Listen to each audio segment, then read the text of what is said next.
Arceus is the creator god of the Pokemon world, right? We all know the story. Arceus was born from a cosmic egg, and then it used its 1,000 arms to create Sinnoh and probably the rest of the Pokemon world. And then it created the creation trio, Dialga, Palkia, and Giratina, to rule over time, space, and the distortion world. Finally, it created the Lake Trio, Uxie, Mesprit, and Azelf, to give the humans of that world knowledge, emotions, and willpower. This story has parallels to many creation stories from our own world, but Arceus was not the first Pokemon to be called a god. Before Generation 4, legendary Pokemon in general were often referred to as gods. Pokemon like Groudon and Kyogre, who are said to have created the continents and the seas. And Ho-Oh has the power of resurrection. Those are certainly godlike powers. And Pokemon like Zapdos, who brings thunderstorms wherever it flies, or Suicune with the power to purify streams, those are like minor deities in the Pokemon Pantheon. But I think the idea of Pokemon gods actually began with a Pokemon that is not really all that godlike: Mew. Mew is probably the origin of the rumors of Pokegods. If you've never heard of Pokegods, you're probably too young to have played Generation 1 when it first came out, but that's alright, Grandpa Libras here will catch you up. Back in my day, the internet was a wild place. Anyone could create a free website, and us children, at least, didn't have much of a concept of a reputable source. So rumors ran wild, worse than today. Trust me, Twitter ain't got nothing on GeoCities websites. Don't worry, this joke will land with people who know what I'm talking about. Back then, Mew was a huge mystery. There were references to it in the Cinnabar journals, and obviously we saw it in the first movie, but officially it was completely unobtainable in the West. So that sparked all kinds of rumors for how you could actually get it. That's where the whole Mew under the truck thing came from. And there were also rumors that you could get it after you caught all 150 other Pokemon, or if you beat the Elite Four after completing some ridiculous set of tasks. But around this time is also when the Mew glitch was being discovered or being made popular, so there actually were ridiculous set of tasks that you could do to get Mew. So this triggered a wave of what-ifs. If Mew, a powerful and nearly unobtainable Pokemon, actually existed, what else could be out there? Could there be more super powerful Pokemon hidden in the game code?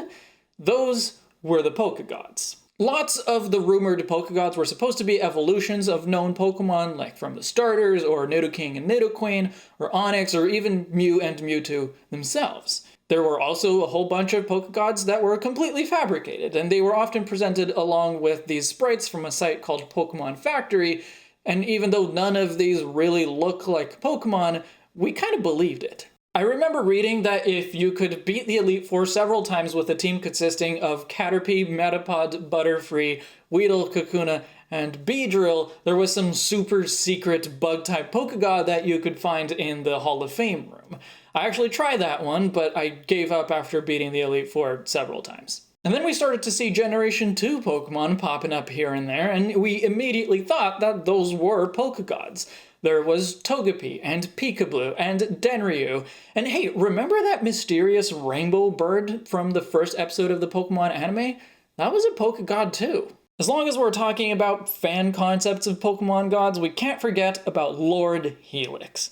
When Twitch Plays Pokemon began in 2014, it was huge. Twitch Plays Pokemon is a channel on Twitch that allows viewers to enter game commands through the chat so that everyone watching can participate in actually playing the game. It's super chaotic, but really fun. The first run of Twitch Plays Pokemon was Pokemon Red version, and it took 16 days to complete with 1.1 million people having participated. That is incredible. With all of that chaos though, and with so many people playing, it was inevitable that people would create their own narratives on top of the gameplay. So when the player character kept selecting the Helix fossil, it was because they were looking to it for guidance. And when the Helix fossil was reborn into Lord Omanite, the story was complete. Switchblade Pokemon also gave life to Bird Jesus the Pidgeot and Battery Jesus the Zapdos, as well as the evil god Dome Fossil or the false prophet Flareon. It was surprisingly deep lore for something that took place over just 16 days. But let's go back to canon Pokemon gods.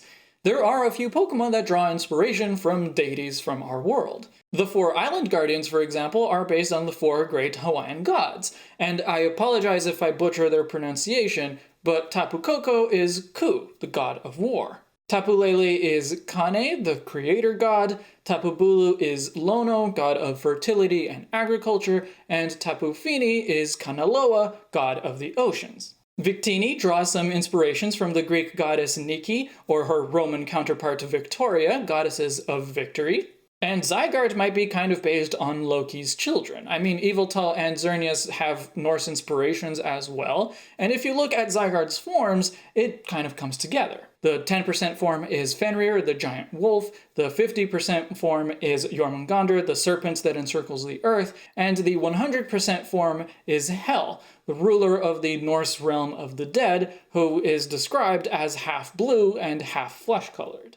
But of course, Arceus is the main one, the original one. Other legendaries might be considered minor deities in an ancient Greek-style pantheon, but then there's the weird case of the unknown. Some people interpret the unknown as Arceus' 1,000 arms that it used to create the universe and the creation trio. So what does that make the unknown? Are they gods too, or just gods' tools? And I don't think there's ever been a mention specifically of Arceus creating the unknown. So where do they come from? Well, Birdkeeper Toby has a theory that the unknown are actually the code of the Pokemon world. They are letters from our world, from our alphabet, which is why nobody in the Pokemon world knows what they are. And when Palkia and Dialga fight in The Rise of Darkrai, unknown are sent flying.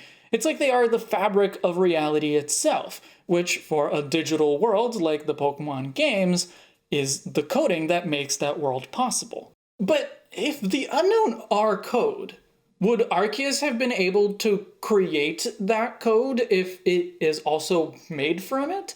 It's like a chicken and egg scenario, like the creator of the code, but the creator is made from the code.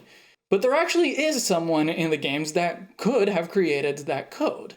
Actually, more than one someone. The guys from Game Freak. They've been in every game in some way, and they actually did write the code that makes the Pokemon world. And if you interact with some of their computers, they'll tell you not to. You could actually mess up the game, the player character's entire reality, by messing with those computers. I think the Game Freak team should be considered the real creator gods of the Pokemon world. Praise the Lord, Tajiri-sama. I guess technically they aren't the real Nishino and Morimoto and so on. The versions in the games didn't actually write the game code. They are like avatars, in the Hindu sense of the words. They are the physical manifestations of the gods on Earth. Although these are manifestations in a digital world, so that does make them avatars in the IT sense as well. Oh man, there are so many layers. This would mean that the Arceus creation myth, as well as all the other myths of the Pokemon world, really are just stories, even from the point of view within the games. Maybe Arceus hatching from an egg and creating the world is easier to accept than that your neighbor made you on his computer. But still, the way I see it, the Pokemon world does have literal creator gods, not just of the games, but in the games. Thank you all so much for watching. Let me know in the comments below what you think. Did I miss any really major gods of the Pokemon world that you think I should have covered? Do you think that the myths, the stories of the Pokemon world are literal and not just stories after all? I would like to know. And don't forget to hit like if you enjoyed this video and subscribe if you're new here. I'm Umbreon Libris. I'll see you in the next chapter.